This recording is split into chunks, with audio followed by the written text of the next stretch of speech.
Olá, tudo bem? Eu sou o João Frederico, sou engenheiro eletricista e sou responsável pela energia e engenharia. Esse vídeo a gente vai estar falando a respeito das aferições de leitura, certo? Hoje a leitura de quantos quilowatts-hora você consumiu, de quantos quilowatts-hora você injetou, ainda é feito, que eu saiba, na grande maioria das concessionárias, exceto alguns planos pilotos de smart grids e tudo mais, no geral, ela é toda feita ainda pelo ser humano, pelo leiturista. Então ele passa lá todo mês na sua casa e vai tirar a medição do consumo. E quando você tem energia solar, ele vai tirar também a medição da sua injeção, do quanto você gerou. Então é muito importante que a gente entenda essas diferenças. Vamos lá. O que acontece? Vamos supor que a leitura da tua energia ela seja feita todo dia 15. Então, a gente vai ter lá, dia 15 do 1 ele fez a leitura, dia 15 do 2 ele faria a leitura de novo, 15 do 3 e assim por diante. Suponhamos que quando ele foi fazer a leitura lá, a última leitura, o teu relógio tinha 5.000 kWh de consumo acumulado. Agora, vamos supor que no dia 15 do 2 ele estivesse 5.600 kWh de consumo acumulado. Isso ia significar que no 003, que é onde você verifica leitura, isso no relógio digital, né? Que você verifica consumo, você ia ter 600 kWh de conta para pagar. Acontece que, suponhamos que a gente fez a instalação da tua energia solar e nessa timeline, lá no dia 25, certo? 25 do 1, a concessionária trocou o relógio. A gente já fez a instalação e a gente coloca a sua solar para gerar. O que acontece? Não são 600? 600 dividido por 30 dias dá uma média de consumo, certo? De consumo de 20 kWh dia, certo? Essa é a média de consumo que você tem. Suponhamos que a nossa solar também foi feita para ter 100% do teu consumo. Então, do dia 25 ao dia 15, em média, e isso vai variar, certo, na vida real, mas a título de entendimento, ele vai gerar aqui por dia, em média, 20 kWh. Afinal, o que a gente quer é abater 100% da conta e não ficar sobrando. Correto? Só que, o que acontece? O leiturista, ele veio medir o dia 15 e você não tinha energia solar. Quando ele volta aqui para medir dia 15 do 2, agora você tem energia solar. No entanto, a somatória dos dois, da última leitura para a próxima leitura, deu 600 de consumo. Entretanto, a geração, que geralmente é o 103, 55 ou algum outro número de código, eu só conheço esses dois sendo utilizados, né, para a geração distribuída. Aqui, do dia 25 ao dia 15, foram apenas 20 dias, certo? 20 vezes 20 de geração por dia vão dar 400 kWh. Ou seja, entre os 600 de consumo e os 400 de geração, vai ficar faltando 200 kWh para você pagar. Ou seja, você não conseguiu pagar no primeiro mês já o mínimo, porque as datas de leitura não batem.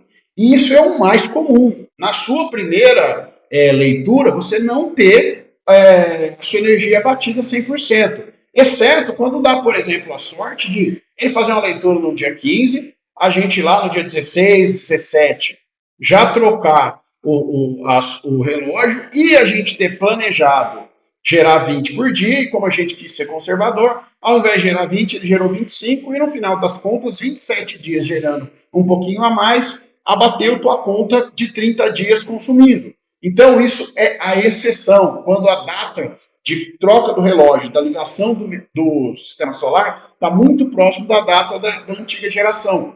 Em regra, o que vai acontecer é esse primeiro caso aqui que a gente falou, certo? Por causa das datas de leitura.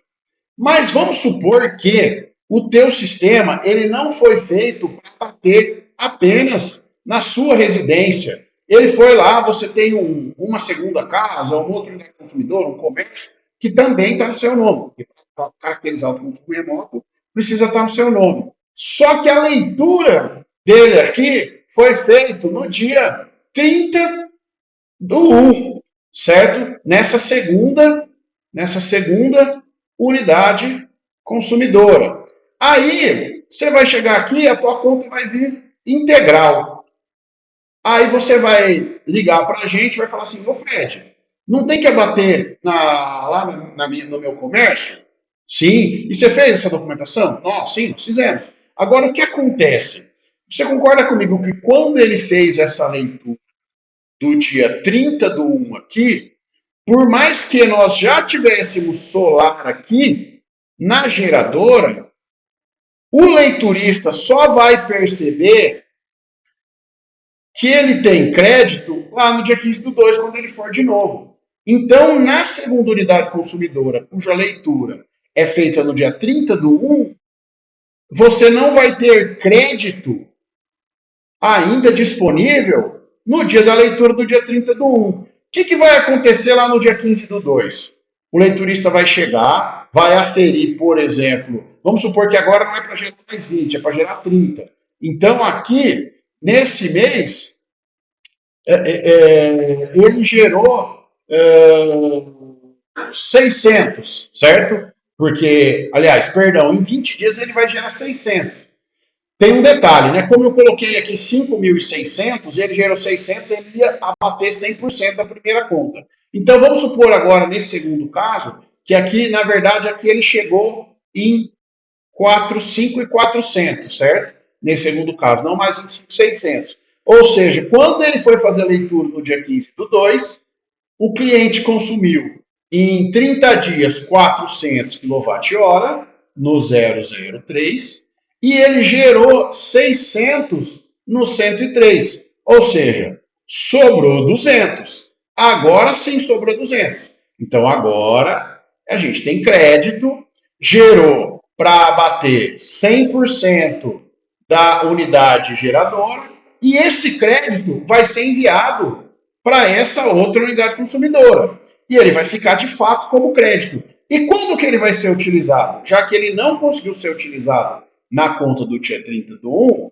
a gente estendendo lá essa timeline, quando que é a próxima leitura desse aqui? Se essa foi feita dia 30 do 1, desse aqui, 30 do 1, a próxima leitura vai ser em 30 do 2. Lá no dia 30 do 2, quando ele for fazer a leitura e ele vê lá que houve um consumo, por exemplo, dessa unidade consumidora aqui, vou pagar isso aqui, dessa unidade consumidora, houve um consumo de 200 kWh lá no dia 30 do 2, ele vai falar, opa, esse cliente tem que 200 kWh para pagar, certo? Só que esse cliente tem 200 kWh gerado de crédito na leitura do dia 15 do 2 na unidade geradora. Então ele deve 200, mas ele tem 200 de crédito. Então, quanto ele vai pagar? Zero. Zero de consumo, né? Mas aí ele tem os custos de disponibilidade também. Mas, enfim, o que é muito importante de entender com relação a isso? De fato, a energia ela ainda é medida por leiturista, por pessoas, né, por um ser humano, e essa leitura obedece às datas de leitura. Por isso que a gente sempre fala também para o cliente, é importante ele entender isso, mas a gente gosta muito que o cliente no primeiro, no segundo, às vezes até no terceiro mês, ele ainda envie a conta de energia dele para a gente, para que aí a gente possa fazer essa análise junto a ele, para ver se foi injetado certinho, se a concessionária de energia fez a cobrança certinho, se ela enviou os créditos certinho, porque existem formas de ver isso também, tá? Mas é muito importante entender essa ordem lógica aí.